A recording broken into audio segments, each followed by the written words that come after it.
One of our favorite sponsors is back with us, Sunset Lake CBD. Yeah. If you're looking for CBD that actually does what CBD is supposed to do, look no further than our friends over at Sunset Lake. Let me break it down. Break it down, Mel. They're sustainably farmed, meaning they avoid pesticides and use sustainable farming practices to preserve the land for future generations. 1. 2, farm to table. They ship the CBD products straight from their door in Vermont directly to your door wherever you're at. Now that's cool.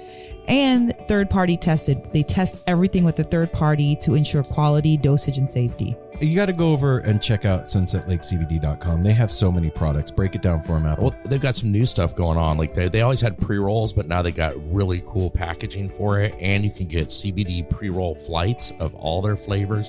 You can get the heavy hitter flight that also throws in some of their Keef blunts. They have a new CBD recovery body lotion. I'm excited about that. Mm-hmm. And what was the other? The other one with arnica. The extra strength muscle rub, 3,000 milligram with 5% lidocaine. So look, Oh, yeah, if you're lidocaine. sore, this is the stuff you want to rub on your body to make those aches and pains go away. They even have CBD infused coffee, so you can have coffee without the little jitter that you get from caffeine, and you have it in the morning and you start your day off right. Your body feels lubricated. You're going to sleep good. Yeah, and also they have, if you kind of forget to reorder, they've got subscriptions. And they're giving the No Simple Road family 20% off. 20% off. Put with in the promo code NSR20 when you're checking out at sunsetlakecbd.com. You're going to get 20% off your entire order. NSR20. And don't forget those cute little gummy bears. That's right. sunsetlakecbd.com. One of our favorite sponsors is back. All right. Yeah.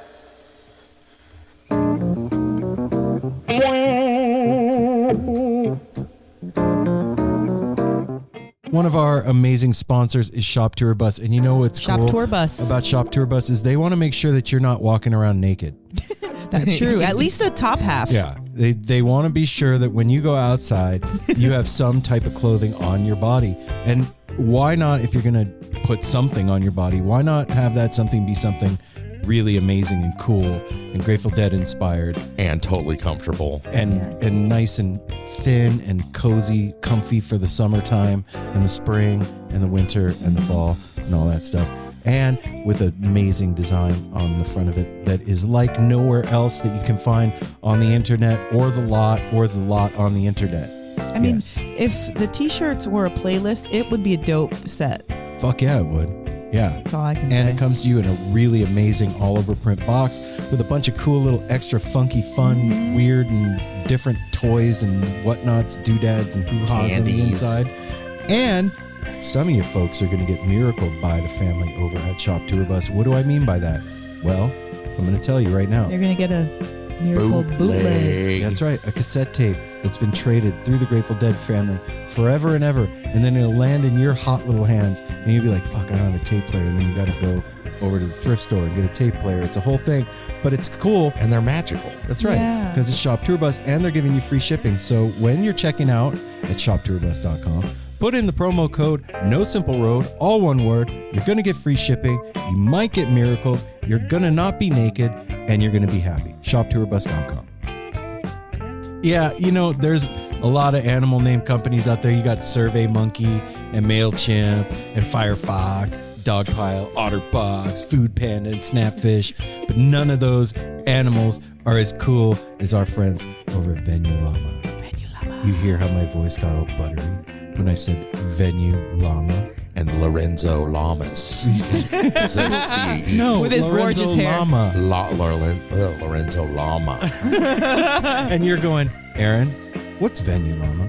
Well, What's Venue Llama, What's Venue babe? Llama? I'm going to tell you guys. It is where live music fans share helpful insider venue reviews and information based on their own experiences. You're not basing reviews on Carl's experience across the street. How could you write about Carl's experience? You can't. It's a place where pro showgoers can quickly review venues and exchange seriously helpful venue intel with one another. Head over to venuellama.com today to sign up for your free Llama account and start reviewing venues today. Review venues in the Llama base, upload photos in the Llama gallery, and add your favorite scene-friendly businesses, websites, and podcasts to the Friends page. All llamas registered by July 4th are eligible to win free tickets and Venue Llama gear. Go to venuellama.com. That's VENUELLAMA.com. And follow them on Instagram at Venue Llama. And don't forget, they got a YouTube channel too with all kinds of cool stuff going on there. Yep. You make Venue Llama sound sexy, babe. Thanks, man. It's definitely not Arena Aardvark. It's Venue Llama. It is June. Yeah, it is. And it is exciting. Yeah, it is it is. Summertime. We're all getting out and doing things. And you should get out and get your butts over to one of our fine sponsors, Fire on the Mountain. Oh, yeah. They are very well known for their chicken wings and all the different sauces they offer, but they also do all kinds of other delicious dishes. Yum, yum. And they have announced their new June specials for the Portland locations. That's everybody cheering. Everybody cheering for the specials. Yeah, and we could sit here and read through all the specials and everything, but it's a lot. But the most important one is an uncrustable peanut butter and jelly sandwich dipped in sweet batter and fried, topped with powdered sugar. Whoever thought of that, you are my nemesis and my best friend at the same time. That's all I have to say. And if you're here in Portland, there's 3 locations here. There's 2 locations in Denver. Go in there, and then when you walk in, you say, hey, I'm ordering such and such and thus and so, and No Simple Road sent me. And they'll be like, dope, and they'll high-five you, and then you'll have an awesome meal. And here's your Dang. such and such and your thus and so. That's right. You can't get that anywhere else. No. Go check out Fire on the Mountain. Tell them No Simple Road sent you. And hey, if you aren't in one of those places, go to portlandwings.com, order some of the sauce, get yourself some of their gear, and make sure to follow them on Instagram at FOTMPDX and FOTM Denver. And don't forget to leave room for dessert. Yeah, that's absolutely for sure.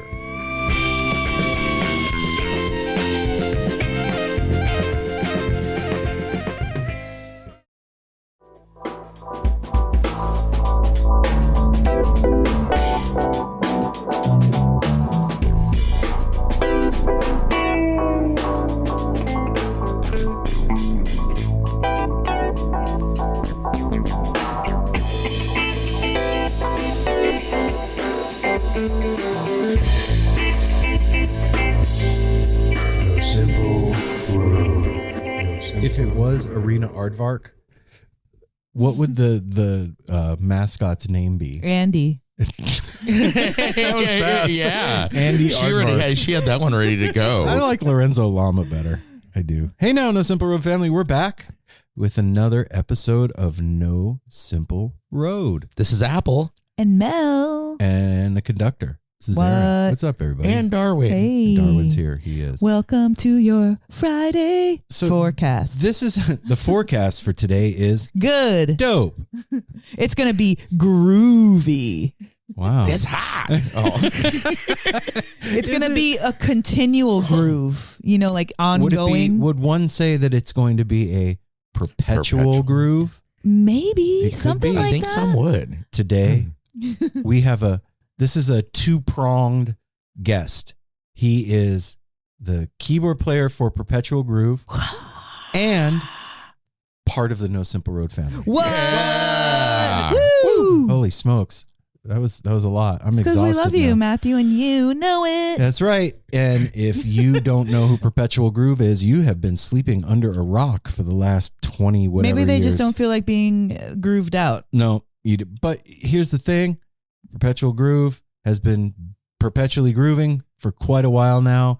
They have a proliferation of amazing music. And if you aren't familiar with them, I would urge you to go familiarize yourself with our friends over at Perpetual Groove because they are making some of the best music out there, period. And I'm not just saying that because Matthew is a Chandonator. I'm not. I mean, Okay.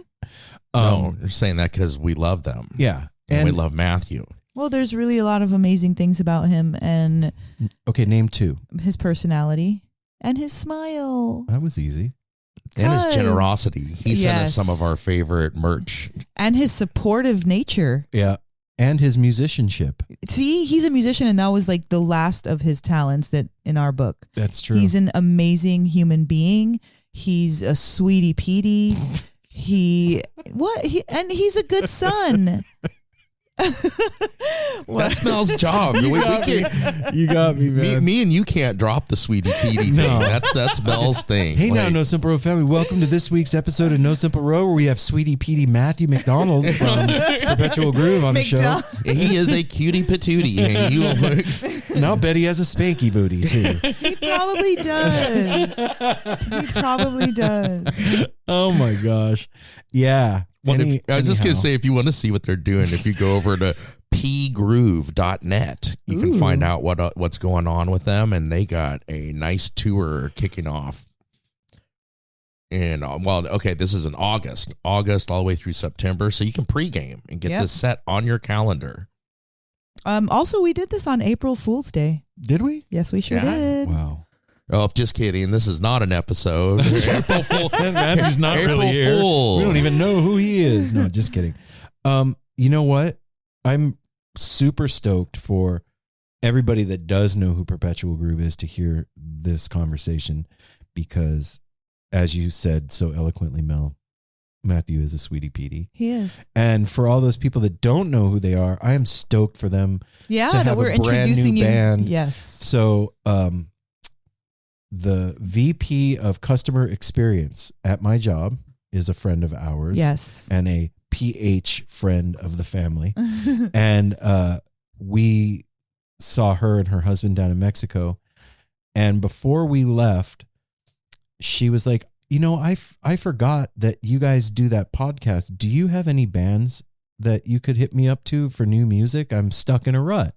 And I sent her a list. Then the first band on the list was Perpetual Groove. And maybe about 2 weeks ago, she came to me and she was like, Aaron, I cannot stop listening to them. Aww. They are my new favorite band. Heck yeah. So P Groove Since has one more new fan out here in the Portland area. Right Damn, on. they've been at it for 22 years. That's wild. Yeah. I'm like freaking out that we've almost at our 6-year anniversary. 22 years is a long time. So these are some of the things I wrote in my journal. Giving space for the message. Bosnia Coffee House. Fresh blood helps with creativity. Yes, it does. Suburban Speedball. Okay. Columbia House CDs. Oh, yeah. Perfume Genius Super Sound. Houndmouth. Oh, yeah. Yep. Remember that? Love from Georgia. Not Virginia. Well, from Virginia, too. I'm sure. Yeah. So, hey, everybody, we're going to spare you us babbling. You know what? They like it. I just decided I'm not going to spare them. We just watched a snap decision. Yeah, it's called an audible apple in sports parlance. Oh my Omaha. Omaha. Sometimes if I say something like that, Aaron's like, "We gotta get this done. What do we got to do right now? We don't got to do nothing. Nothing. I'm just saying. I like when you break Our your own lives are rules, open. and then you get mad at us for breaking them. That's why you're a semiconductor. That's right. We just watched a video about Apple's new Aaron scared me an apple release that they did. They had their worldwide developer conference. It's the WWDC for Apple, and it's a huge event that they do every year for those of you that don't know what that is. And it's when like Apple announces all their new products and they talk about the new coolest, neatest shit that's happening. Well, they have this thing coming out called Vision Pro, and I am not going to do justice to this thing. You need to go Apple.com. Go to apple.com and obviously they're not a sponsor of the show. Go check this video out. Yeah, this is not to tell you to buy it. You just need to look at this. Consider this like watching like a horror movie and a commercial in one. See, that's you feel like that. I know. Well, this is Melanie talking. Yeah. So well, that's what I'm interested to see what our listeners, think about this. Go check it out. It's like exciting and exciting and terrifying. You know how like when you pee on yourself if you're scared or no, I don't like know about that. like really scared you do. can't move, Yeah. I didn't pee but it made me feel like that kind of scary like it is because of the implications. It's the beginning of spatial computing in earnest for the masses and that's like where you're wearing goggles and what would be your desktop and your phone and your TV and all that stuff is superimposed into the room that you're in. Like a hologram. Yeah. And virtual reality for life. The thing that got me with it is if there would have been some stupid like gloves that you had to put on or a controller that you had to hold, then it would have been just another VR thing. Mm-hmm. There's no controller. With your eyeballs you control. And which your is hands a little. So when we watched it, I watched it at work earlier today, and I had the feeling of like, holy shit, I'm seeing something that's going to change everything moving forward. And I remember when the iPhone came out, I didn't have that because I didn't have context of something changing everything. Yeah, you wouldn't know how it would affect your life so dramatically or drastically even. And the world. Yeah, the world. Yeah, exactly. Everything Not just you. changed. Well, a lot of us kind of remember I had my Razor for about another year after they came. I was like, I don't need one of those. And next thing you know, it's like, oh, everybody you need a needs smartphone. Yeah. And I bring it up because it's going to change the game with music and watching concerts and streams and videos. This is going to be incredible. And the audio for it is this amazing, like space age, super wacky spatial craziness that's going on. So this is going to be a game changer, man. I'm just curious for all of you out there, after you watch this, I want to hear kind of what your opinions are. Yeah, I'm curious to Mel's hear it scared. too. Well, don't get me wrong. It is exciting. Like it's like, going to the moon for the first time almost. I'm going to put it up there because it will alter everyone's reality. Like the way that the phones will augment. Oh, that's yes. Yeah, sorry. You're right. It's just scary to think about and weird. And it like, how like if like Apple, perfect example, you've been reading a lot, you're using your eyes a lot, so it's strained. It feels like that same kind of hurt, but on the inside, like to my head to think about what's it gonna do? Yeah, what's it gonna be? And how do we know until it's been used for years? The other thing I just thought of a minute ago, because we just watched this like a half hour ago, they keep processing thing. We talked about how it's going to change like the world of TV. You wouldn't need a TV. You wouldn't need certain things. That also is going to cut down on waste. Yeah. And like, if that's what becomes the norm in the future, there's not going to be all these old TVs to dispose of and different. It is a trip. You guys got to go watch this. And also, disclaimer, even though I'm named Apple, I have nothing to do with the company. Yeah. Or we would be coming to you from the No Simple Road yacht, going around the coast, space station, picking up listeners and partying. Yeah. Right. I like that. I am cautiously optimistic. I know the damage that the phone has done, and I also know the joy that it's brought. So I am cautiously optimistic that this thing will bring equal measures of joy and damage to the world. And technology is that double-edged sword that gotta be careful, don't cut yourself. The one thing that I'm kind of like, the one thing I'm really concerned about is like health and having that high-powered computer right in your eyeballs and your temples and the volume pointed right at your ears and vibrating your. How can it be bad to have something vibrating by your third eye all the time? I mean, come on. Yeah. Well, I'm just curious your two's opinion on this. Like earlier, they showed one of the things that's amazing. They show for like meditation, how that like balls and then it breaks up into pieces. How good is that for meditation? It wouldn't. Why would you have your eyes open to meditate? That's what I'm wondering. Once you're in that, like, where it's creating a different world for you to meditate in. That's dope. But is that really meditation? Anyway, the reason I brought so it many up questions is to talk about the music part of it. It's going to change the way we watch streams, and I can imagine in the future in clubs they'll have cameras on tripods at the stage that are streaming right to your third eye, right into those goggles, man. Like you could be there. And I know that Perpetual Groove would be early adopters of that technology. No, I'm just kidding.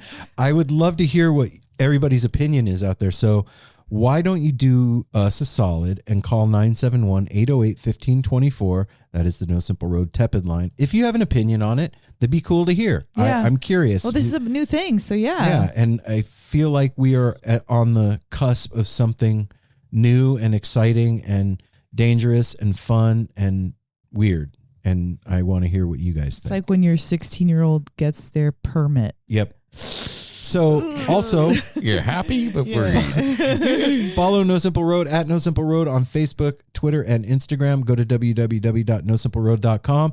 Get yourself a tarot reading with Mel and I, like Matthew did. Ooh, He had a tarot reading Matthew, with us. thank you for doing that. Get yourself some NSR merch, sign up for our newsletter, check out where we're going to be, and go to patreon.com/No Simple Road.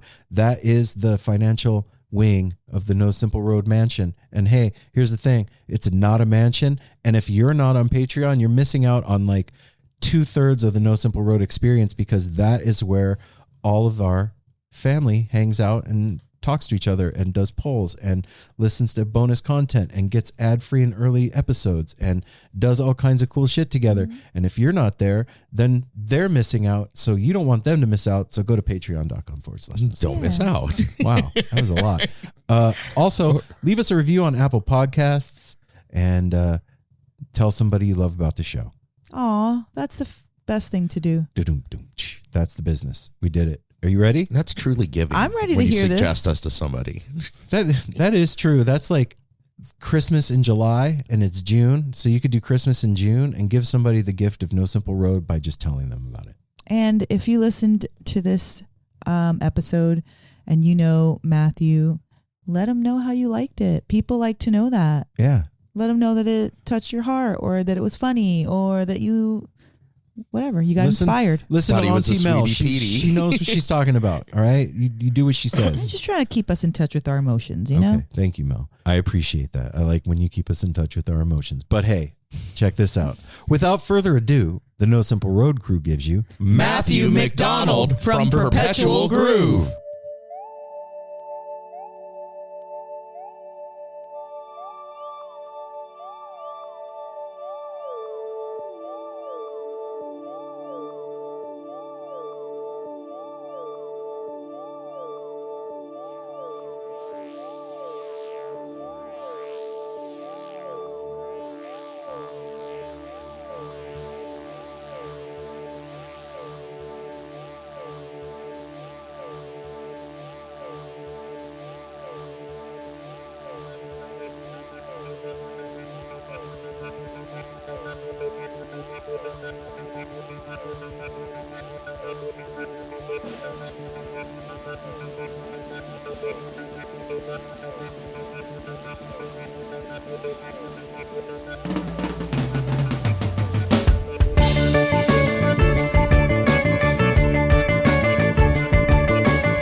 the door.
now. There we go. Man. Matthew. Yay. What's up, man?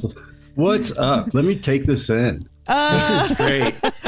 Same, is Matthew. great, you man. look great. Likewise. And what a good smile to open up to. You guys have been in my ear every week for like since the beginning of the pandemic, really. Really? The first episode I listened to was Frasco was on right before everything went nuts. Right? Yeah. And that was my first episode I listened to, you guys. We all got COVID at that show. Yeah, we did.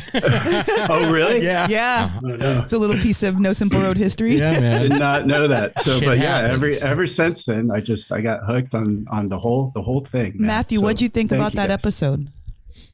The Frasco episode? Yeah. So I'm talking about the one right before the pandemic, Mhm. right? There's a lot of the mental health stuff was coming up at that Oh, one. Yeah. Listen, yeah. I know you guys had Nick in there from Big Something more recently. It looks Yes. like you spoke with Andy as well there. So I'm Mhm. excited to hear how things have evolved Yeah. since that episode then. Yeah, it's a really good conversation. I'm really excited about putting out the Andy one also because we finally had an opportunity to be with Apple because Apple wasn't around for the last two that he did. Yeah. We did Yeah, with him. he'd come over Right. in early afternoon when I was working. I was like, damn, because he had to come before their sound check, everything. It was like, damn it, Andy. But yeah, like you'll enjoy this one too. It was really great. Excellent. Also must say Excellent. you also, me and Ari, you have a glorious beard, just like us. Very You nice. guys are Just like rocking. us. it, Well man. I done, love sir. it. yours is, Well yours done. is more I love it. groomed. And Respect. Yeah. where are you at in the world? It looks beautiful out behind you there. It's beautiful right now. I'm at home in Athens, Georgia. Oh, Okay. cool. Yeah. So So I'm at that's home. what the sun looks like. That's what it looks like. That's cool, man. You guys should try it out. We get a lot of it down here. Yeah. It's weird. I got to use a light and stuff to like make sure that I don't die from no vitamin D. Can we just Yeah, no, we're in the height of the beautiful spring in the south. You Right know, the on. azaleas are blooming and everything. So, It's so cool, man. I think Yeah, it's from great. all of us, we want to just say a heartfelt thank you for being on our team for such a long Yeah, time man. and actually acknowledging it and being a part of it and like being a Chan donator and like sending us that merch when we so desperate like you same guys, same. like same. no yeah, seriously right on. you know I have to say when Aaron and I were going to Mexico and we had that horrible issue with the crazy snow and all that like Yeah. what you sent me made us through it because not only was Yeah, it that's right. that's all we had but it was like dude we got love from the No Simple Road family and that's what it felt like I was just being clothed in love and I was so grateful for it in many ways so I just wanted to say thank you for that and from all of us because what you do is so rad for us and helps us do what we do you know Well, what I- you guys do is so rad for the whole scene. I- Like, really, you've helped me reconnect with the dead in a way I haven't in a long time. Oh. You guys are so honest with each other, and like Mel keeping you two in check is amazing. Yeah. Keeping y'all humble and honest and everything. It's such a dynamic to share that with people outside of the circle is a brave thing. And so, Aw. you know, I recognize the hustle. I want to do anything I can to help support it. Thanks, man. Thank you. I really appreciate you You guys know, so I- much. go ahead, How are you feeling, Apple? How are you feeling? Well, man? I was going to touch on that for a second. I'm doing it like, what is this? This is 8. Nine days? Yeah, this is my ninth Oh, day yeah, of 9, recovery. yeah. I'm sitting on a pillow. Today so far has been one of my best days. It's like baby steps. Good. Gets a little better Good, each yeah. day. And so I was telling Aaron, he's like, he listens to the show. He knows what's going on. Because Man, I listen to all the parts, guys. Okay. I'm hooked. I don't want you to Yeah. think I'm rude in case I have to get up and leave for a moment. You know what's Not at going all, on, man. but I'm feeling pretty Not at all. good. And thank you for asking. And I was going to say, Good. too, it's funny. Aaron told me it was a couple months ago when you were talking about Matthew being a fan, a listener of the show, and that you had said, like, I don't expect you to listen to my music and like it. We love your music, man. Yeah, yeah. Oh. I wanted It is like one of those. It's like the vocals it's like fantastic storytelling. The ones that are instrumental, it is a great soundtrack for doing anything. Yeah. Thank you I so could much. get I could get up and appreciate that. you know you could jog to it. You could go fishing. You could do housework. You could just lay down and chill. Yeah. It hits like every note. I wanted to touch on that a little bit too. I was telling Mel just before we started, back. Well, I mean, you know, from listening to the show, I was like really hardcore, only listen to the Grateful Dead for a very long time. And around that time of that Frasco interview, actually, we had gone and seen Pigeons playing ping pong. Mm-hmm. Right. And that kind of woke me up to the wider music scene at that time. Mm-hmm. And I was looking for new music on Apple and on iTunes. And Yeah, not me. yeah, no, not you. You do have Check pretty under good here, man. You do have great taste. Yeah, check this out. Oh. What about this one? It suggested Sweet Oblivious Antidote. Mm-hmm. And I remember the day, like it's an imprint. I was sitting on the porch out front. I put it on and I was like, holy shit, how have I never heard this before? And I did a deep dive on you guys then.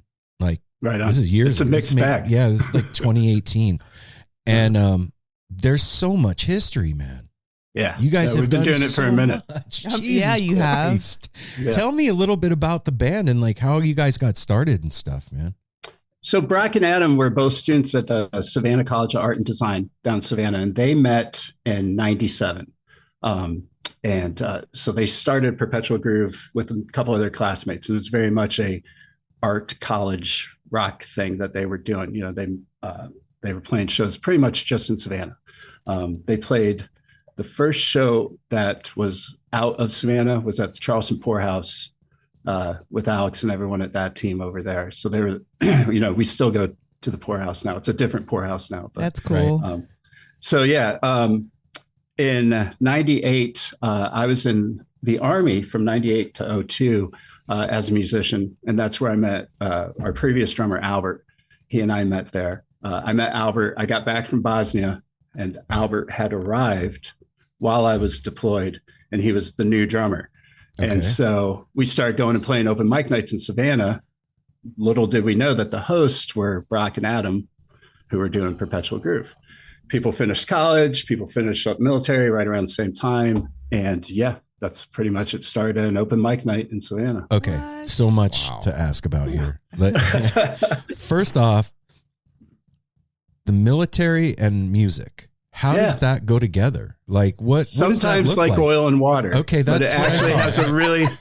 has a really rich history or hitch history. But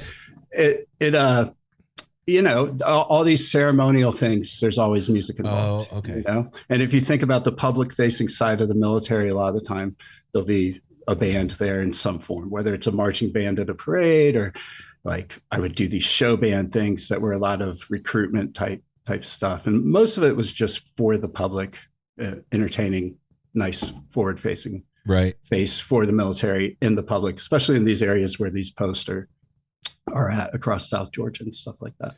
So it was a great experience for me. I loved it. I got to play at the School of Music up in Virginia Beach because I went there after boot camp. You still have to go to training essentially. Right. You know, as a musician, you have to have experience clearly before you sign up. But I got to train with some of the dopest instructors around. Petty Officer Shorgan was the drummer for Tribal Tech, which is this old jazz fusion act from the 80s. Okay. Carl Gerhard was my improv instructor The horn guy? from Giant Country Horns. Yeah. Carl Gerhard was my improv instructor. He was Petty Officer Gerhard at the time. I believe he retired as an officer. Yeah. I mean, just some of the sickest players I ever worked with. That's I wild, got to man. study under in the middle. There's some really, really phenomenal players that blow your mind that were all like Doc Severson was in the Navy. There's like, it's a mind-blowing history of actual real players So that were part of that program. when you Wow. get deployed as a musician, Yeah. what's the deal? Is the musician part is gone and you're just now doing the other stuff?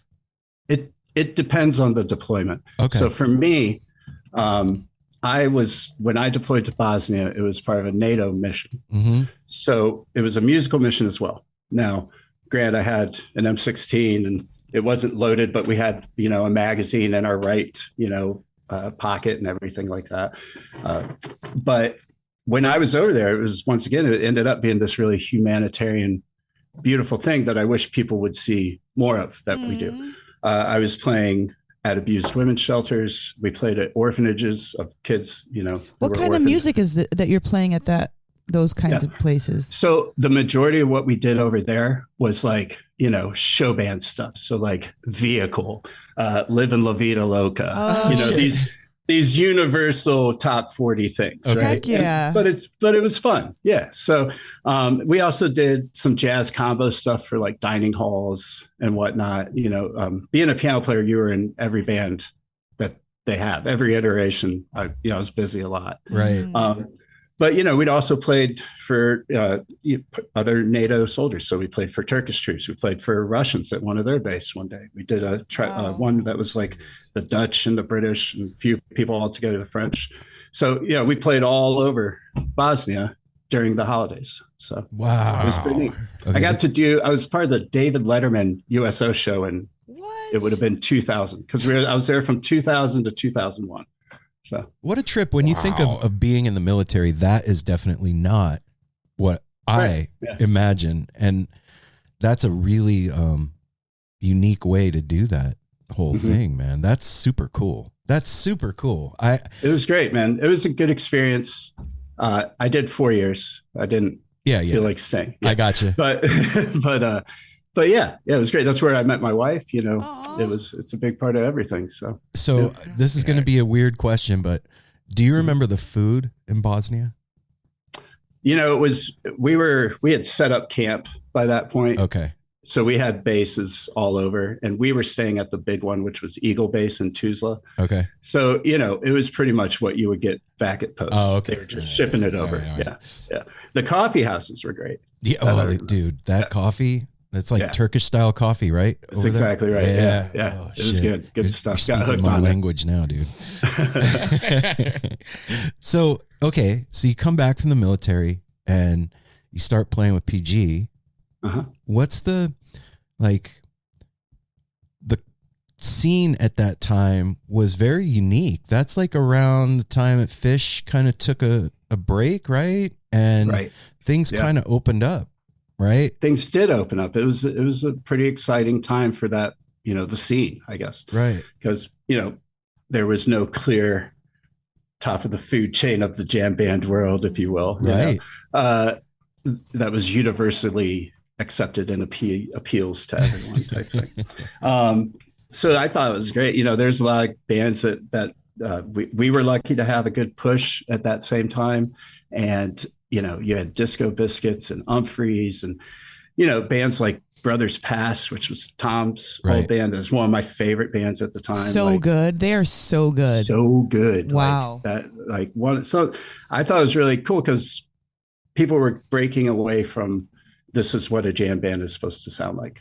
And we were starting to use more synthesizers, and you started to see computers on stage with jam bands, maybe not sure 100% exactly what their purpose is, you know. Was it still called jam music back then? I think so. Okay. Yeah. We definitely carried the moniker jam band for sure at that time. So. Have you felt like that's been a positive or a negative thing for you guys? I view it now as a positive, but you know, we're older guys that embrace the whole thing now. Right. I think when we were doing like our third album, especially, that we were not necessarily writing jam vehicle songs at the time, because we've always kind of just focused on songwriting first. That's been a thing that kind of drew us all together. Was more like the thing that all of us liked was we were all big Paul Simon fans. You know, that was one of the universal artists. Where like you can throw a lot in there in 2.5 minutes, you know, and if you can say it in 2.5 minutes, then you should say it in 2.5 minutes. live that, you know, efficiency. We try to service the song, especially as we've gotten older. So I don't know that we were pushing back on the jam band thing, but there were times where I don't know how much we were really jamming, you know, in the evolution of the band. We're definitely back full throttle, you know, right now. And the last 2 years, we've definitely embraced that. More so than maybe we ever have. So does everybody in the band write? Is that? Brock and Adam are the main writers for sure. We we all contribute then, like there are portions of the song that I might write that just happen to be the bridge that pulled it together or whatever, or any way around. It's always been really collaborative. Brock and Adam are both good at lyrics and being the catalyst for an idea, Okay. So like yeah, so they've definitely been the primary catalyst, like I said, for songwriting. Apple. I was just going to say that this morning, not just this morning, I always like cram for the exam in the mornings. And I was watching some of the latest perform. I think that in January, there's a full concert up of you guys. And the same thing, your studio albums are fantastic, but watching you guys live with the crowd participation and everything, you guys are just killing it. It's amazing. Thanks, yeah. And then the question I had too, as I told them this morning, the video for the new song, I had to look it up. I looked into the Cloudberry animations because I was like, did they get the South Park boys to do this video? The video is amazing. On Out Here. Yeah. That one was fun. Yeah. The cartoon character ones. Yeah. Yeah. No, I mean, it goes back to kind of like discovering you guys in a sense. We'll use whatever platforms available to find independent artists of all walks. And so we used Fiverr for both recent animated videos because we were like, okay, let's just see who turns us on. And that's how we came across. And that's how that came. We used two different animators on the two most recent videos. Yeah. But yeah, so like it kind of gets the preconception of what you expect from an artist out of the way. Yeah. Makes it a little more fun. I've used Fiverr a couple of times for different stuff, like doing graphic design work and shit like that. And it's really cool to like put an idea out there and see what comes back from the pool. You know what I mean? Like you don't know what you're going to fucking get, man. It could be some bullshit. And there's on the Suburban Speedball video, which is kind of more the line art animate after the Out Here video that we put up. That was a guy in Indonesia. So we had a language barrier that we were working through at the same time. But it was great because you started using like just these simple descriptor words. Right. As far as that would be the vibe or the feeling, emotion, that section of the video would have. So it was great. That's cool. You have to get very simple. Yeah, get very simple with what you want. And that may come across better. Wow. It worked out great. We were happy with both those videos for that very reason. Yeah. So, you mentioned like in the past 2 years, going back to more of the jam vehicle style of playing. And I know that since COVID, we've seen a really big explosion of new talent in the scene, the level of playing, new music. It's just been this like proliferation of amazing shit that's going on right now. And I've also noticed that the scene is growing. There's more people at the shows. The median age is a little bit younger now, and I'm wondering if you're feeling and seeing kind of the same thing in Perpetual Groove's little universe that you guys have. Are you seeing it at the shows too? Are you seeing more people showing up and feeling that fresh infusion of energy? Definitely. Yeah. I think it's a bunch of things happening all at once. You have everyone slowly but surely still climbing their way out of the pandemic and being more and more comfortable with, in our world, it requires a lot of people in a room, for the thing to continue on and be successful and happen, and that's for all levels of the industry, right? Absolutely. We need bodies in rooms. So that's happening. I think people are just more comfortable. We're truly getting out of that phase we've been in. And then, for us, on the more micro level for the band, we had a personnel shift in the drummer position over the pandemic, which, Darren, he was in the last iteration of Colonel's band. He just got done doing this Ozone Squeeze tour. So he plays with like these cats that are on a level, way up there. But we ended up just becoming best of friends over the pandemic just by happenstance, and that, fresh blood is always helps with creativity. Yeah. Yeah. So, man. And there's been an embrace inside the band of, sacrament that wasn't there before for a long time. Oh, really? Which has been good. Yeah. Yeah. They've been very healthy and good, not on a small level, but Right. it's opened up the mind meld on stage a lot easier to access. Shit. Okay. You know? I mean, So that was something that wasn't being utilized for a while, huh? yeah, I think we had, like we did all the rock and roll passe things there for a minute, Right. where people couldn't necessarily control the on and off switch for certain things. And so for a while it was just Not good.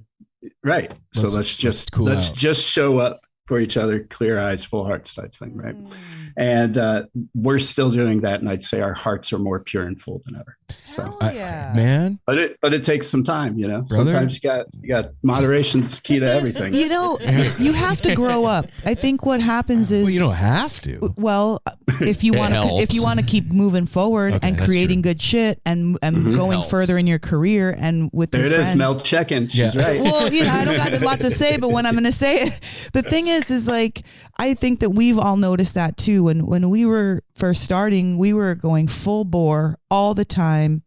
And whether we said it on air or not, it was causing a lot in the background because there was constant fatigue. We're always getting over something. It was starting to fuck with our immunity. It was starting to fuck with our memory. Our memory, that was a huge one. Our quality. Well, our ability to remember, be on task during a conversation.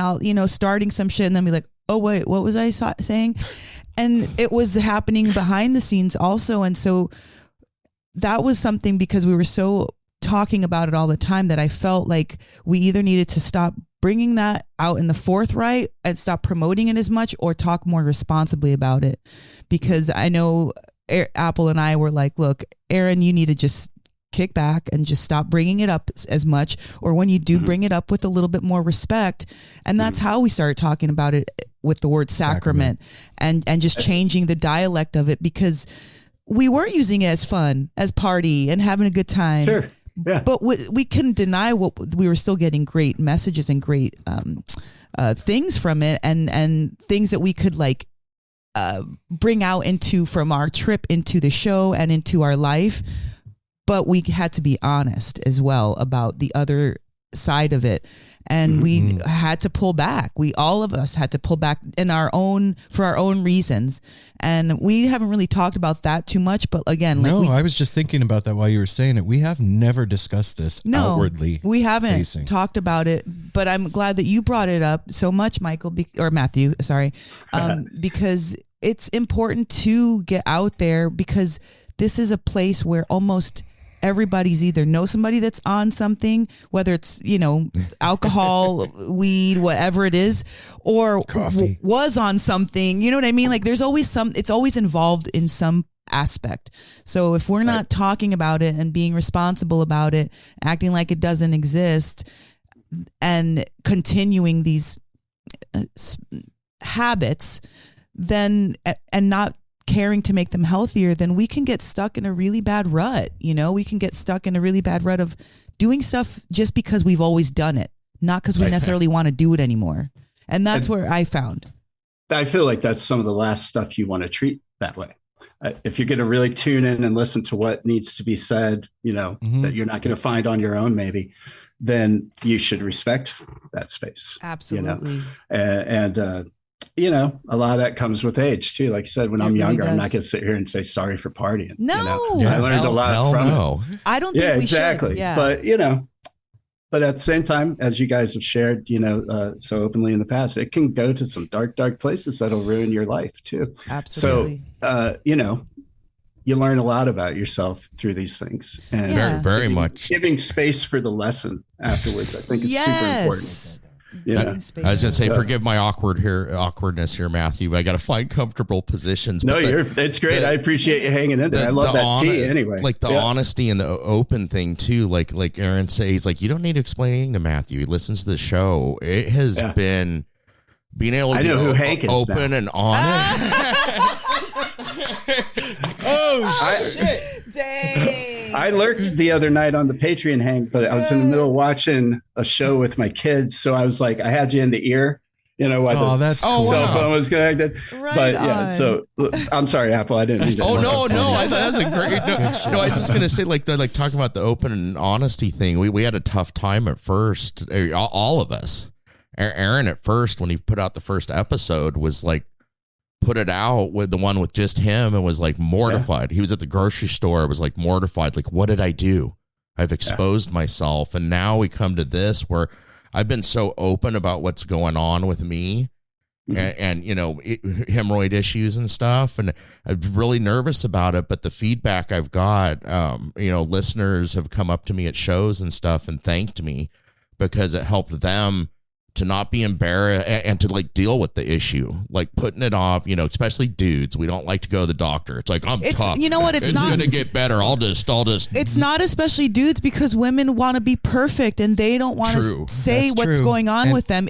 We're dealing with the same stubbornness or the same issue, but just for different reasons. You know, one's trying to be tough, the other one's trying to be tough in a different way. Yeah, like, right. I'm And fine, everything's good, nothing to see here, and I won't just got say that it. feedback from one of our female Patreons last week that shared her story with me, that, you know, kind of the similar thing. Hers was a little worse, and was like, thank you so much for just being open.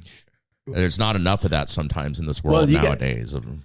With you guys and Frasco and a couple other podcasts that are on my weekly digest, it's helped how open you've been at me, even, you know, sitting here talking with you right now. I've always been guarded and private, and, you know, and now, you know, I'm getting ready to do a string of things that will be more public facing and neat, that are new for me and requires me to share more. So yeah, you guys, even on our little level right here, have helped. That's What, my me favorite. come out. Yeah. What, Yeah. like, is that habit maybe from the military? Have you always been a little bit more private? Like, what's that from? Because you're, by a musician, you're vulnerable by, like, you know, Trade. by trade. So what? Yeah. It's from hard lessons learned Okay. in like the mid-aughts with the internet. And we used to have a message board on the P Groove site and stuff like that. And I made the mistake of chiming in and thinking I could rationalize with, you know, so it was hard lesson, like, oh, the internet's always going to win. Right. I'm not Yes. going to feed it for sure. And I'll never understand a fan's perspective, as the fan will never understand my perspective, which is great. That's fine. But I didn't know that yet then. So since then I've been, you know, not a huge social media thing. Plus, I feel like there are aspects to social media that have removed merit and these benchmarks that we had as a society in order to have your voice heard, maybe. Oh shit. And I think that it hasn't been very good, you know, to Oh, where wow, we've man. kind of removed merit from the equation as to how big your voice is on the public stage. And here's the truth of what you're talking about too, man. To add on to that is the lowest common denominator is the voice that gets amplified the loudest. Yes. And that's it goes fucking back to Twain's quote about a lie traveling twice as fast. yes. You know? It's like, what the fuck? You know, like so yeah, 100%. But then you get into the weird conundrum of you have a band, we have a podcast. Yes. There is this Gotta tool. promote it. There's this tool that is vital to the survival of the business side of the thing that you do. It's how it's done. And also it's the Lifeblood. not just that, it's what the word I'm looking for is it's the instrumental, there it is, tool of how we build community now. Connect. Yeah. Right? Like it's what helps everybody have a voice, But- and, well, and that- to, but and to that's- make us easily accessible, because like the DMs and stuff through like Instagram. That's how when we I met. heard you guys doing such a good job at promoting yourself, because I have such a hard time with it. You know what I mean? This That is really all I think Aaron. one of- Aaron That, has he's the well, champion of Aaron that. has For mastered true. the Instagram. But really, it takes a lot to say, hey guys, check us out here. Give us a like, do the things, Yes. leave the comments. You know what I mean? Yeah. It's a lot to ask for I'm not good at that. You I'm are, not- though. like, well, but I haven't had to do it yet. So, well, I mean, But- with us, you're good at the other side of that. Do you know what I'm saying? Yeah. Like you have responded. We met through the DMs and a comment. that's what I'm saying. Like yeah. I recognized I think because of knowing how hard it is. Oh, right. Okay. Like that's why that was the inspiration it. to send you that DM that was like, man, recognize the hustle. Way to go. Keep it up. Thank you, man. We're out here listening. And and like I said, that's something that now I'm going to be trying harder because you guys have, a few other people as well, but you guys are part of what has shown me how to do it without being pandering. Right? Yeah. Like Matthew, that's right there. On the, Aaron's really good at that. And then on the flip side, Apple and I've had and still have a really hard time with showing up on that platform. And this is why I've gotten a little bit more behind Patreon. It took me this long, 6 years into it, literally 6 years into it, to realize that Patreon is our people and the people who actually care about us and the people who listen. And I want them to know these things. They want to know. And it didn't click for me because I was just so anti the social media platform, period, that I didn't consider that one could be good, that one could be worthy of my time and my effort outside of No Simple Road. And now I get such a joy in putting on who Hank is and putting a picture up of him and like letting the people in on some of my behind the scenes that we might touch on during the show, but we don't really go deep because we've got other things. We want to talk to you. We want to hear your stories and stuff. So we may like touch on it, and it's opened up a new world for me in a lot of ways. And I'm glad that you brought that up because it's something that currently I'm working on and that we're expanding on, where we're 6 years old. I mean, you know what I mean? Like, it's not a brand new show, but this is a brand new feeling that I've got. So it's like, I feel the growth even in a different level and the connection with you all in a different level than I ever have before. And it was strong to begin with, but it's changed. It's amplified it. It seems like, we're continuing to figure it out. Whereas like everything's on Facebook, everything's on Twitter. It's like, well, the actual relationship that's working is Patreon for you guys. In this case. Right. There's Discord servers and all these other things that, we're continuing to evolve to figure out what is not just like the quickest way to blast out communication, but to actually have a dialogue. Meaning. The best way. I think the secret to all of it is like, I don't want quantity and I don't just want quality. I want both of them together. I want, you know what I'm saying? And I don't want to sacrifice one for the other or the other way around. Like, I want it to be meaningful for the people that need it, if that makes any sense. And it begs the question, because like I said, you're in a band, man, and social media is a huge tool for PG and for everybody else that's playing music. And like, you guys just did a reissue and remaster of Sweet Oblivious Antidote, right?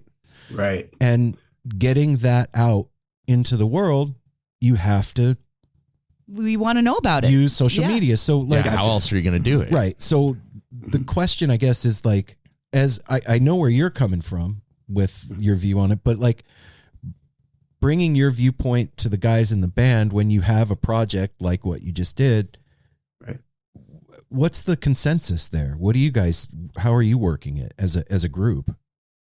We're figuring it out, much like what you just said, Mel, rang a little true, because when social media, Facebook and even MySpace and whatnot, we were about 5-6 years old as a band, as that started to enter, part of the equation. So we've been figuring it out because we want to be sincere and genuine,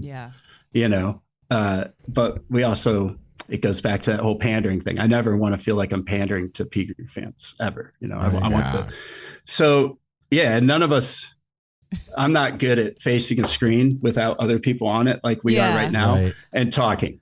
I feel silly, it's just like, maybe it's my own, but like the whole, trying to get jazzed and be like, so excited to come to Denver. It's like, yes, Matthew, like, I am excited to come to Denver. This feels like bullshit though. It's like, do you do the same thing? You do that. And then because then you want to look at it before you put it out there and you're like, this is bullshit. Delete.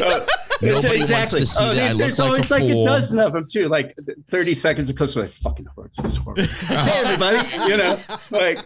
I'm working on. I'm the last one. I'm working into it. I'm the oldest and the crankiest when it comes to social media. It's all right, Grandpa. And of all Same, platforms, I took responsibility for TikTok, which expects that. I need to start doing that more. Now that I'm getting better, I'm going to address that and start. Maybe you and I getting can work on our TikTok dance moves. Yes. Yeah. Well, like a good example of somebody that does social media so good is Andy Frasco. His Sure, TikTok things are just, but he's just. Andy He's doesn't a give different himself type of animal. Well, like, he doesn't give himself so many barriers as he's adapting himself into the culture. He's a little bit older than, like younger than us, but a little bit older than the median TikTok-ish age. Yes. Where he knows that that's what's required. So he's doing it and he's not hung up on what we're hung up on. So we have to like unlearn a certain way of feeling like we're being authentic. And that's what I recognize about myself. Like Aaron would we'd all be doing something amazing and funny. And then Aaron's pulling out his camera. And the second I see it, I stop. freeze up.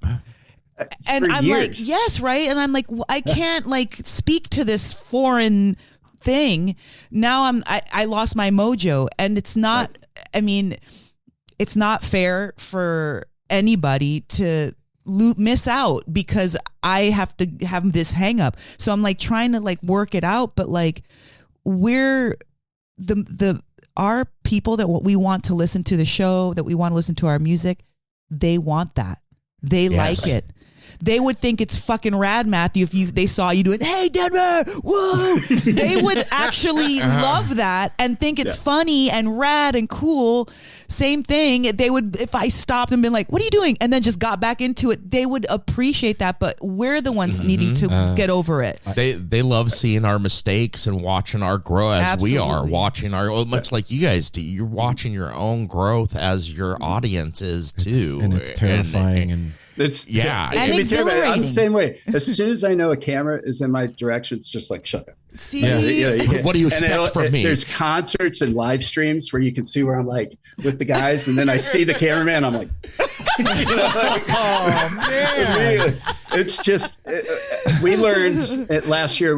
Our Darren, our drummer, has a studio in his house that's downstairs, fully set up with ISO booths and everything. So we started putting up cameras and just letting it run, and trying to forget that they were there. And that's where you start to get like the best stuff. Funny, because every guy that's in the band with me they're three of the funniest guys I know. And isn't it true that when you truly see somebody like dancing or jamming or like singing their heart out, they may be making the stupidest faces or whatever, but you love to see it. When you catch somebody in their groove, you love it. And so what makes us think that people don't love us doing that, you know? I have the answer for that. So we've all grown up on screens. We grew up on TV.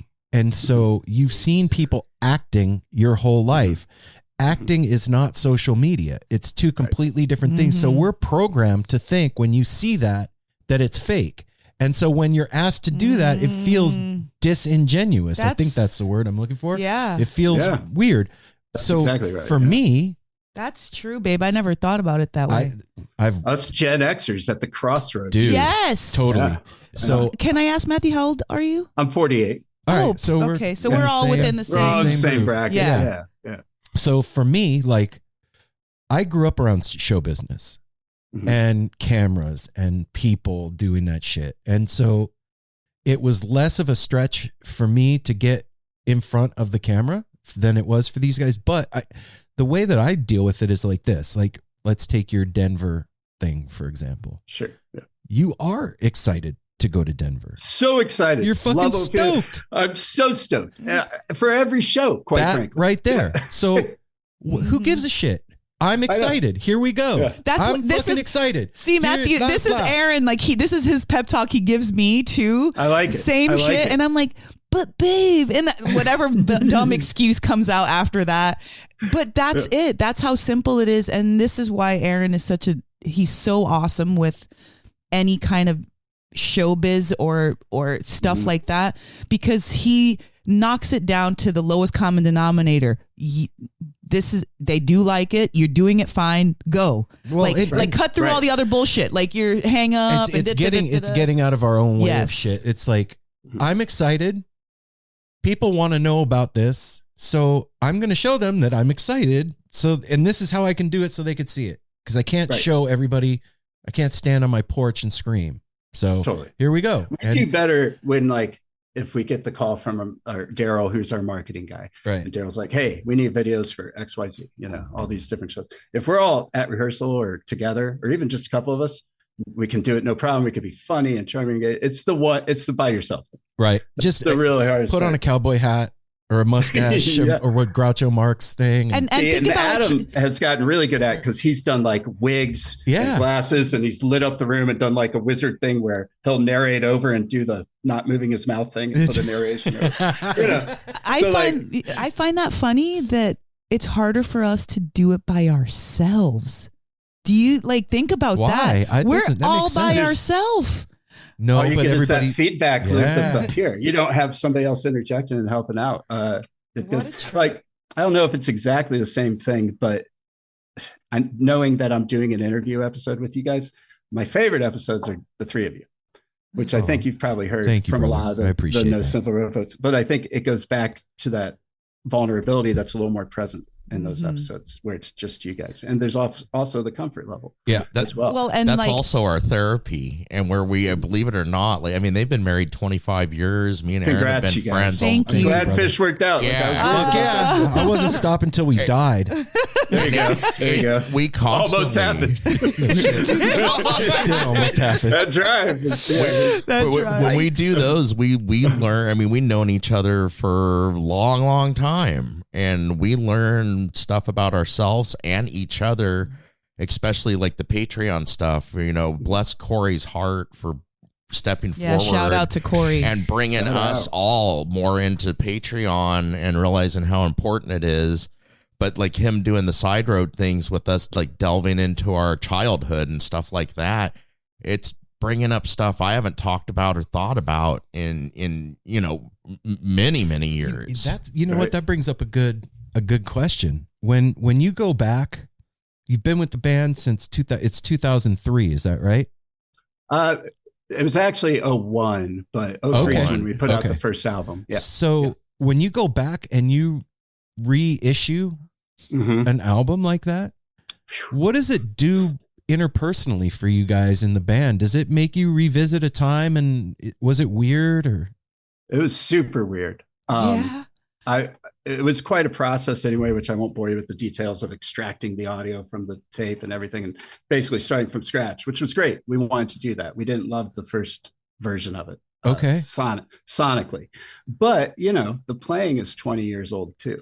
Yeah. And there are just so many decisions, especially on those songs, because a good chunk of those songs are still very much in rotation. Right. And there's just all these new moves that happened that came organically over the years that just aren't there. It's like, there's all these other gears that we shift to now that are almost like composed parts of the song that just aren't on those. So it's been great for sure to do it and really be able to release it sonically how we envisioned it. But it's also been like, I would not play it that way today. Oh, and that's, you know what, man, I can relate to that only in I can't listen to the first episode of this show. See, I just did like a month ago because you guys were talking about them a lot. It's great. It's a great episode. They're all great. Aaron has the hardest time being the editor of the show, and Aaron has much better ear for. He'll play things back to me and Mel, and like, don't you hear that? And we're like, no. He's all pissed off. You don't hear that? It sounds great. And he's like, this is bullshit, and gets very critical. But that's he's the editor. It has been hard to this is I'll out myself now, but I had a really shitty attitude a lot of the time in the beginning.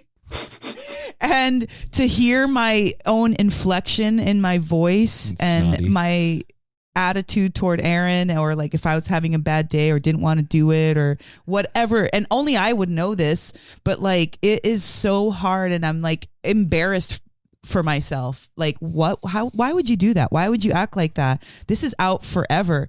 But then I think about it I'm always thinking about healing in every aspect of my life. I'm always thinking about how can I get something out of this, or how can I deepen some experience or heal or something. And I just when you're not doing that, you're thinking of healing others. Yeah. Well, I think about that in myself, and I'm like, that was something I needed to get out. And if it was out in front of everybody, so be it. Like that me being vulnerable, not sharing like my art and not sharing deeper parts of myself because I feel like I need to keep it for whatever reason. That's coming out. That's what that was. Like all of that kind of like dross and dust and shit that I didn't need. And so in ways that I can like not criticize myself and listen to the episode at least and like be like, oh wow, that was so good without your own shit put into it. Well, I think for them too, like putting out something that's older, like you said, the playing was different. Yeah. And is it hard for you to just accept like, okay, that's cool, that's where I was at? I'm getting so much better at it, especially in the process of sitting with our producer and truly remixing from the ground up this album, you know? And so and then to fill out the final side for the vinyl, we got to record 2 new songs with the current lineup. You know, they're songs of that era, but we got to record them as musicians we are today. Yes. And so to kind of have both things on the same with the reissue, that helped bring a little more balance, I think. That's special to do. That's album, like then and now married together as this new. That's as beautiful as it gets, Matthew. That's a really cool thing that you guys did. We all recognize we have the greatest fucking job in the world. Like, there's no doubt that nobody's going to sit around and bitch about the job we have for sure. Wow. Like, but to be able to like you just put it perfectly, because it's not only songwriting and playing wise, but it was also technology wise. Like the 2 new songs we got to mix in Atmos. These were the first songs that we got to do that with. Oh, wow. The spatial audio? Yeah. So the one Apple was talking about earlier, Music. Out Here, and Suburban Speedball's the other song. So those are the first ones that we've gotten to mix that way. And that's probably the new standard going forward, is for Atmos mixes to be part of, you know, putting out a single or an album. Can I ask to nerd out a little bit on this? Please. I love nerding. Yeah. It's my favorite. So what's the recording process look like when you're recording Atmos as opposed to otherwise? Recording's exactly the same. Okay. It's mixing that really, you have to be in a mixing studio that is set up for Atmos as far as speaker placement and all that. Okay. Pro Tools and Logic and all these different digital audio workstations have spatial audio / Atmos mixing in it now. That part is just completely different because you can place now, whether it's like I have a synth on Suburban Speedball that is the opening riff, and in the spatial audio we have it bouncing all over the system, and you kind of drew in where the signal's sending to on the speaker for the Atmos. So you can do fun stuff like that. You have to be in a studio though where you're able to sit in the middle at the mixing desk and do the thing. Okay. So back in the day with headphones on, listening to like, I don't know, Electric Ladyland, let's say, you can hear, eyes closed, listening to like Voodoo Child and the Gods Made Love, one of those songs. Like you can hear the guitar traveling from left to right. You can hear it center out in the song. You can sometimes feel like it's moving circular with the Atmos spatial stuff. It's a 360 degree experience, not just left to right, but it's XY axis, right? Totally. So it can be coming from behind you, center, and then wrap around both sides, or come above, like where you. And it really is like, it's incredible when you're in the room with it, because you can do from behind over the top. So instead of it going around you stereo, you feel it almost come over the top. So now it's centered out in front of you, like a wave. So what's the preferred way of listening to mixed, those track like that? Well, go ahead. In the mixing booth usually, and then when it was time for mastering and everything like that, I was just using AirPod Pros, because that's how most people are going to be taking it in. Wow. So that's what I was going to say, the AirPod Pros, because the other ones don't have it. Yep. That's The insane. final test on any mastered track or anything like that is the car test. You know, how does Oh, it sound Ah. in the car stereo? If it sounds right in the car stereo, then you're because that's how the Yeah. good majority of the people are That's going to listen rad, to it. yeah. Yeah, that makes sense, man. That That's really that's cool. how we've always treated our mixes. Because it's a like good while. kind of like a little Easter egg. Like, okay, you can listen to it, but if you listen to it this way, you're really going to get the beefed up version. If you listen to it like this, it's going to be fine. But this, how exciting. That is and exciting. what a fucking bitchin' tool, man. Like, what a Right? cool idea. Whoever thought of that shit, you're a genius. Thank you so much. And like, to be able to use that as a musician, I would think adds quite literally another dimension to mixing the tunes. And was it a There's new some artists experience? that are already really in front of it too, that are doing already like really who? cool work. Well, Perfume Genius a few years ago was using these Neumann mics. That was like it's basically shaped like a mannequin head, essentially, is how, and it would capture the room in the sense of your head. Oh wow! So you could position whatever you were recording in the room based kind of sonically in that. So people are already using it, I think, in exciting ways when they think about how the song is presented in that fashion. That's exciting. That makes me think like, could you imagine if Owsley was still around today? Jesus Christ. With what's happening with sound? Like sound is like his son said, like he was way before his time, and like He was trying to do that with. Yeah, we're just starting to catch up to what he was envisioning and trying to do back in the 70s and stuff. Well, like, okay, so Matthew, what was your entree to the Grateful Dead? The best of Grateful Dead on Columbia House. Shit, really? Get 10 CDs for a penny, and then never pay them. I got it. Yeah, Golden Road opener. That best of Dead album. It's got how old it's were got you? all the hits. Oh gosh, 10 or 11, I think. wow. And then I only saw the Dead once, and it wasn't great. It was, I think, April of '95 in Tampa. It's pretty tough, and I'd already seen Phish a couple times, so I was like kind of on that. I was like, I was younger at the time, so I was like feeling that crowd a little bit more than what was happening. So, but I got the box set on CD that had the beige cover with the gold "Steal Your Face." Oh yeah. 5 disc or something like that, and that that was everything. And then Europe '72. It was like how we all got a lot of music back then. There wasn't an internet, so like what's at the record store, and especially between like the ages of 10 and 12, how many Columbia House Oh my gosh. Oh my God. Oh, but those Love were that. the day you come up with a fake name each time you start another You felt so account. good when you would get your shipment and like open tear through everything. I love that. That was one of my favorite things. And you you start look at all getting, the you're artwork, obligated you to get Yes. the buy. line. Those Yeah. little tiny stamps, you had to like put them on there. That's right. Yeah. Oh shit, that's I love all Yes. that. And then you'd get the stuff in the mail. It's like, you are obligated to buy this at full price. And it's like, okay, I'm Joe Blow now this Find week. me. Send me 11 more for a penny. Did you guys do anything cool with like vinyl for the re-release? Yes. Yeah. I think I sent you Tester of Sweet. Yeah, We we have got the it. test We have press. it right Yeah. here. Yeah. So that's it's because of the delay in vinyl, it's going to be out. I'm being told right around Memorial Day. So let's cool. hope that holds true. It looks like that's going to be the official release. So why did you That's decide? fitting. Why did you decide to re-release? It was because of the year, or was it because you got like what was your reasoning? Just the timing? 20 years. Yeah. And more than anything else, we knew it was still getting the most spins on Spotify and all these other platforms. So we were Right like, well, on. let's put a version out there that we're happy with the way it sounds. Yeah. Hell yeah. This That's one, cool. It goes to back to the Dead thing, man. Like, you brought up like Europe 72 and stuff, and or 5877 even. Those recordings, there's maybe the sound wasn't that good. Who cares? There's something about those recordings that's magic. That as a Deadhead or somebody that's a music fan, you can listen to that thing and you're hearing something extraordinary. And I feel like your album is that.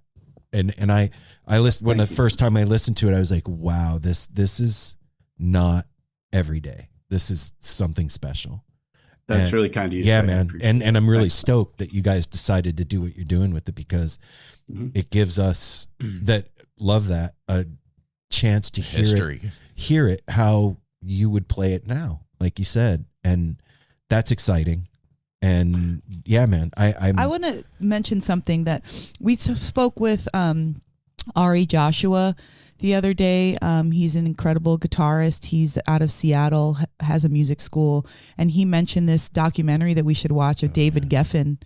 And so Aaron and I were watching it yesterday, and David was a champion for the musician and wanted not just to be their manager or house them in his, in his record company, but like provide. He's like getting them to the dentist. Yeah, provide opportunities for them to go to the dentist, for them to buy a car, for them to be able to be creative. And, his thing was like, I know that not everybody that we sign is going to be a star, and I'm fine with that. But everybody is putting out the best music that they can and should and deserve to be heard. And that really rung my bell, because I feel like I couldn't have said that better myself with what we're doing. And like sometimes, we get caught up in like this Uber type of success. Like, I want everybody to hear it. I want to sell out this arena.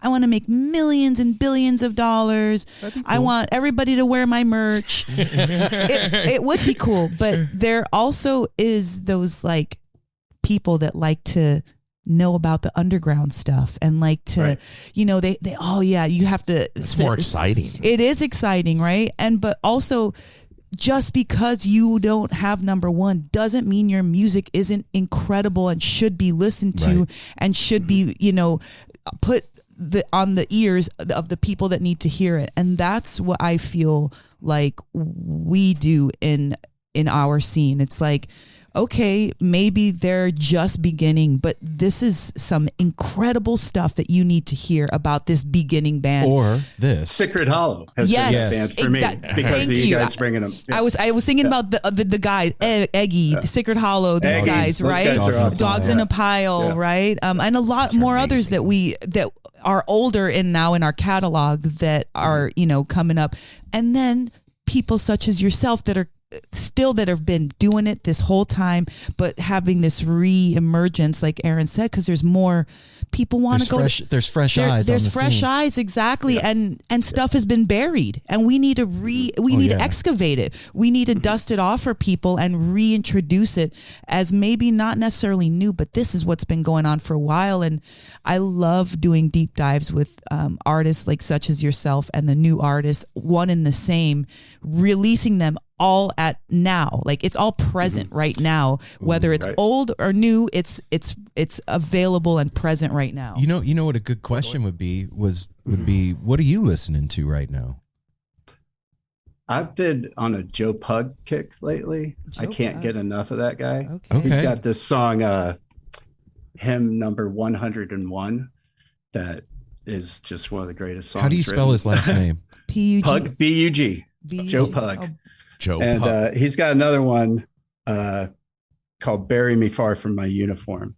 That's another one of those, just like every so often you come across a songwriter that just gets to the rawest, simplest, yet most poignant way to lay down a song for you. And he's been filling that space for me. Right. I'm a big King Gizzard and Lizard Wizard guy too, man. I can't get enough of those guys, man. Talk about prolific.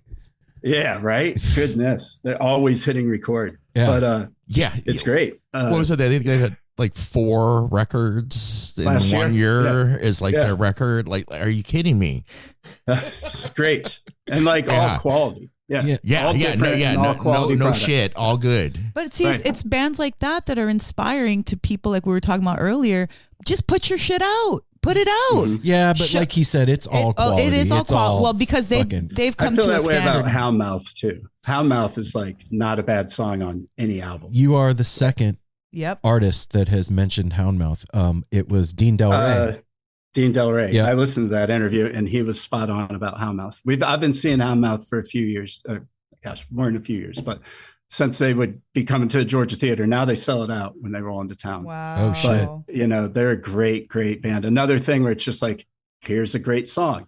Here's another great song, and just boom, boom, boom. All right. Nothing necessarily doing this or taking you on a journey necessarily, but Just the good song is songwriting. enough, man. Yeah. The song is enough. I like what you said at the very beginning about like if you can say it in 2.5 minutes, say it in 2.5 minutes.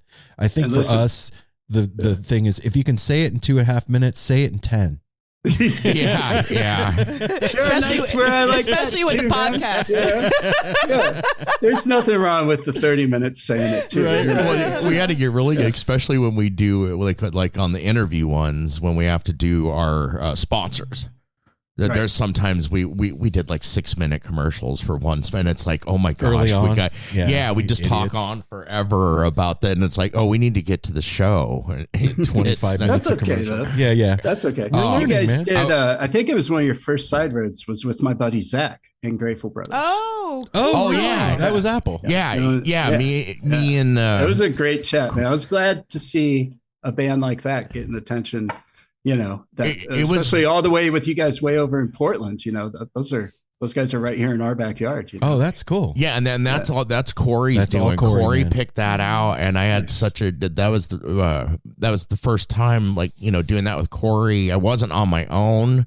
Me and Aaron talked, but it was weird. I'm sitting in Aaron's seat, and I got 2 empty seats next to me. But it was great talking to what a cool dude. And then we got into talking about the fart pedal and stuff. The fart pedal, man. And These he things are pulled a expensive. Corey ass, and he's like, Really? "Oh, hold on!" He reaches right over and grabs it, and he's like, "I got it right here, man. You can set it for wet, dry." Yeah. All Yeah. it was like, Yeah. "Oh my god, that was a fun show." And those guys are good. He's a great player. Zach was the GM at the Guitar Center here in Athens a few years back. Oh, And, shit. Yeah, called me one day. He's like, you should come in and see this guitar that just came in as a used guitar, basically. It's a 73 Guild. That to this very day, that's my guitar. Like, it's my favorite thing hanging on my wall. Oh, That gets played more than anything else in the house. So Right Zach's on. he's one of the good ones, man. I was glad to see him. Get Hell that yeah. attention. Heck good, yeah, good call, Corey. Thanks, man.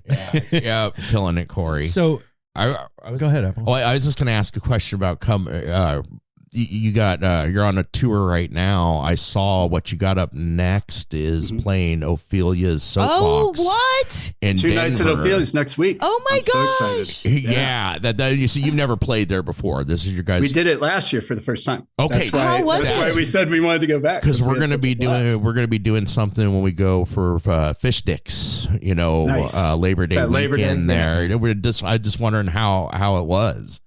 Oh, it's amazing. It's such a cool room. You know, it's an old brothel that they Right. changed up. So it's like, yeah, the setup is cool. It's got a wraparound second floor.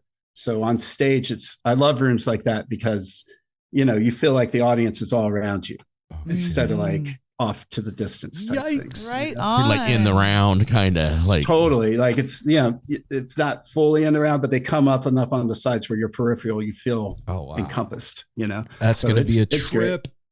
Yeah. And I'm it's a sure lot- it's a they great have room. great food too.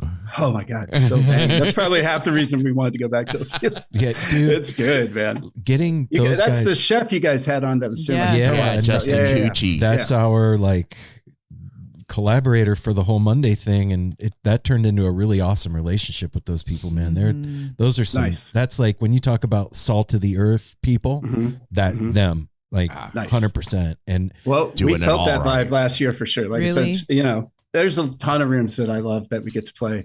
But whenever we're hitting up our agent manager, like right after the fact, it's like that's always a sign that, you know, hey, we want to go back next year. So oh, cool. Ophelia's was Heck on yeah. that list for Any- sure from last year. Any plans on coming out this way? I mean, it's pretty January. far. It's looking real good for January. Oh, Yeah? shit. Really? So we were supposed to do like a 6-week tour starting in May, I believe, of 2020. And it was booked. Dates were announced. Travel plans are made. Everything was ready to go. We were going to start in Seattle. We were going to end in Phoenix. It was going to be a thing that we hadn't done in a long time at that point. And yeah, we all know what happened next. Yeah, yeah. Well, you know, So we've been trying to figure it out since then. And it's looking very, very, I feel pretty confident about January. When it what's a trip to me? I was going to say because that's a good. I almost forgot this question. Listening to the 2019 album, the Very different self-titled album, one. It's also some of the lyrics and stuff that's in there. It's almost kind of prophetic to what happened it really speaks interesting. towards, I've never heard it anyone really say speaks that. towards some life things and questioning shit that next year, all of a sudden the pandemic happens. And it to me, listening to it and reading the lyric, it is poignant. Apple, you could make me go back and listen to it with those eyes. Those ears Should. on it. Yeah, now I'm gonna go For to us, that. it was like, it's a very different album. It was once again like, okay, definitely only focusing on songs. We're not going to worry about, jamming on this album. We're going to just put out songs. But it was like so much dark stuff had happened. That's all over that album, with the loss of friends, and Brock's sister had passed, and we had crew members, and the producer we worked with, who was also our front of house engineer for years, had passed from cancer. So like all this heaviness is on that album. Wow. And it was, cathartic for us to get it out, but it was also like, glad we're done with that in a way as well. But I'm really proud of that album. But our next, only because we're about to have a single that's going to come out in about a month or so. And like everything has shifted gears back to goofy right now. So things are weird. Great. And silly. Hell yeah. So like, we never try to stay in one gear for too long. Yeah. Sometimes it's not to our That's how you burn advantage. out the transmission. Yeah. Yes. We gotta keep it fresh, man. Yeah. Gotta keep it fresh, dude. Yeah. Shit. Sometimes I smelling, don't even want to making drive the noise. same car. Yeah, exactly. I want to take a fucking Uber. all the Exactly. all the I'm gonna idiot trash lights a are rental on. for the weekend, Fine. Like, Matthew, okay, before we start to close up, what is one thing that the listeners should know about you, and what is one thing that they should know about the band? Wow, that's a great fucking question. Man. Wow. that's a really good question. That was me asking, usually doing something like that. Good job. Asking good questions? No, sorry. like off the wall, hard question. Oh, now we got beef. Oh no. Off the wall, hard question. I think it's easier for me to answer about the band. I think the band right now, that our intent has never been more pure than it is right now for every show. And, we're still learning some of the catalog with Darren, but more importantly, we're writing a ton of new material, which is great. But I think that where the four of us are when we show up, that we've never wanted to be there for the right reasons more than we are right now. Wow. Which is good. It only took 20 yeah. years, but that's okay. Hey, man. Hey. That's You're making me feel good about the 6 years it's taken me to jump on social media. Thank you, Matthew. Exactly. Yeah, exactly. Wow. Don't worry. It could be longer. So it could always be longer. I think what we were talking about earlier for me is like trying to, all I really care about at the end of the day is being present for the people I'm with. Aw. And, when I'm home, I have 4 children, not all 4 are in the house. 2 of them are in the house, but the other 2 others sleep are outside. growing. Oh no. Yeah, no, I put the other 2 at the neighbor's house.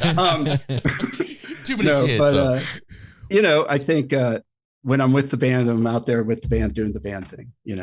When I'm with the family, I'm 100% doing my best to stay 100% connected. And none of us are ever fully successful at that. But as long as you are continuing to remind yourself to try, I think that's hugely important. And you're more successful more often than not, as long as you're still keeping that front of mind. So that's kind of where I'm at right now. I love that.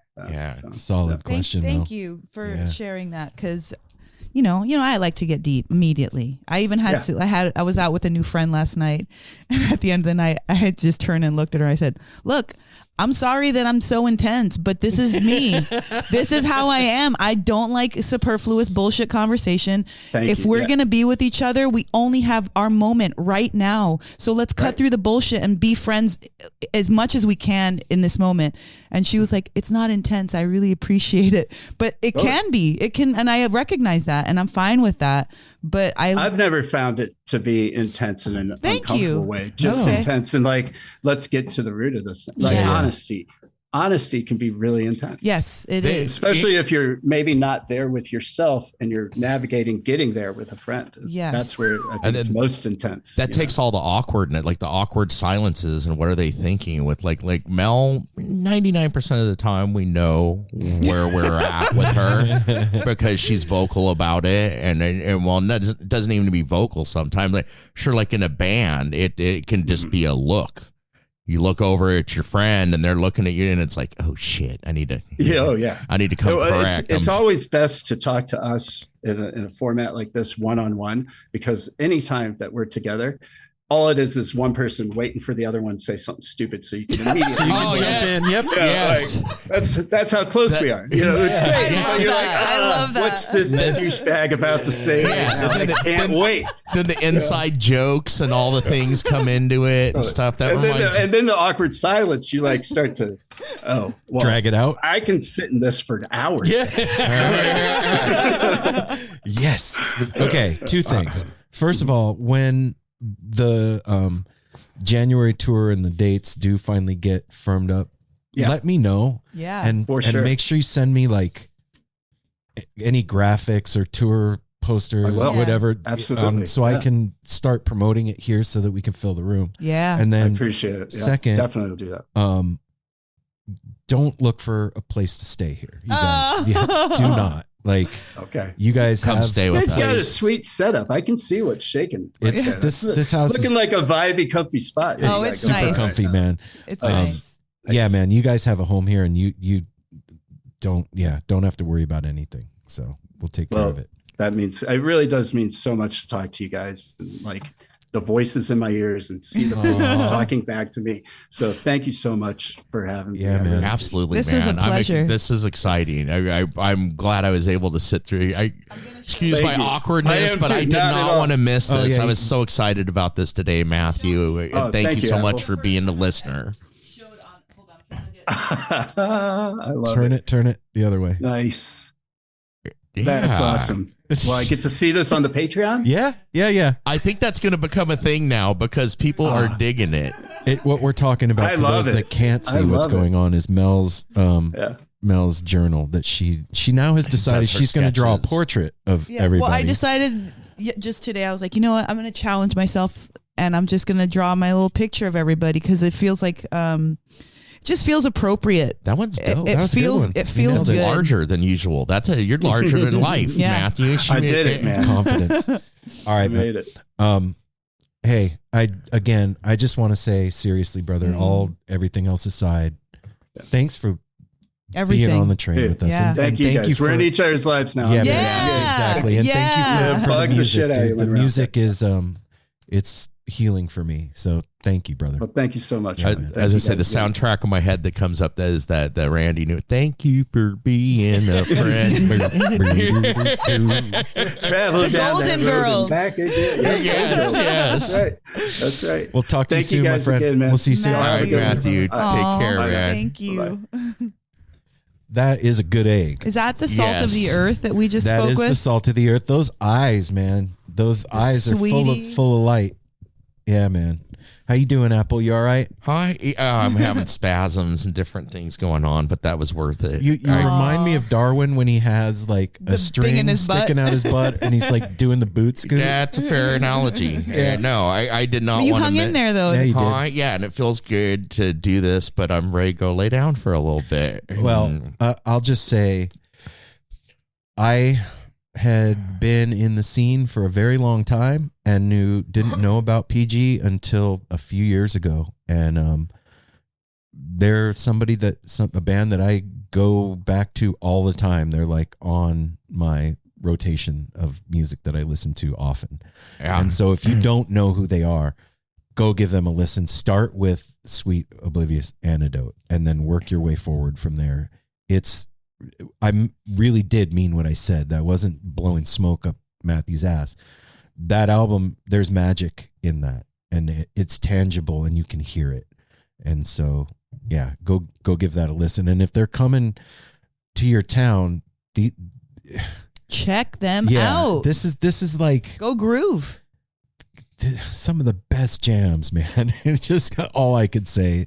They're fucking killing it. And and think about.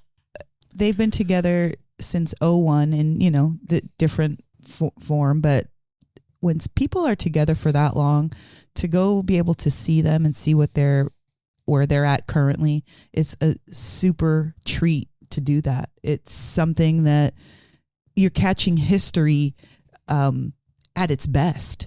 I'm gonna use Apple's word. Nowadays, nowadays. Well, that's why they like that album from 2019, because they took a little hiatus that was like a couple years. Then they come back and they put that out. Now I'm glad I remembered to ask Matthew that, because that gives more weight to the album when he just talked about they had a lot of loss going on. Because it was it's another one of those that if I listened to it, didn't look at the date and look into it, I would think that it was written, a lot of it during COVID, addressing those times and the world where it's at. But the world was more personal. The world was pretty screwed up before the pandemic. So that's true. No, dude, it was all great. Just happened it's in the last 2 years. Beautiful. Things slid down the hill. Yeah, not just that, but like good human beings in that band, and let's show them all the support and love we can. Yeah, they deserve it. They've been giving it to us. Let's give it back. And I'll also say, go over following them on they're on all the social media. They got their website. They got cool merch. I can attest to their hats are dope. My favorite hat. It's my new favorite hat. Listen, everybody, we're gonna cut it short because Apple's cut it short, pacing back and forth. Yeah, we usually talk for a little while after the interview, but today we're gonna cut it short for a few minutes. Yeah. All right. Yeah. All right. All right. So we love you all. Here's the thing. This week you have a mission. I want you to listen to at least one Perpetual Groove album. I want you to smile as stranger. And I want you to find somebody that you think they're doing something rad and let them know. Safety third. Hydrate and take care of each other. We'll see you on Monday. Make sure your friends are doing all right. Have a salad. Peace. Pet a cat. Salads are fun.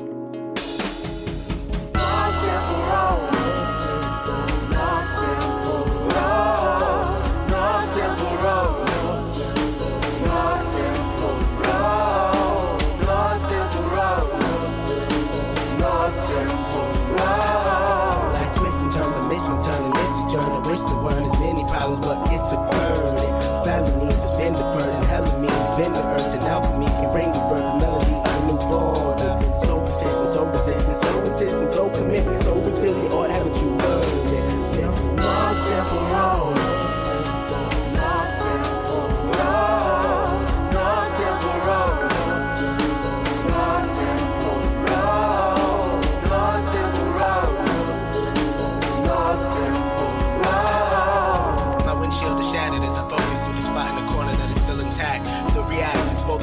Mechanism as well as a fear. We've traveled this road before, so we may think, but it's a tad bit of strange similarities that feed an A = A complex. The fears of your past do not equal the perplexities of the current road.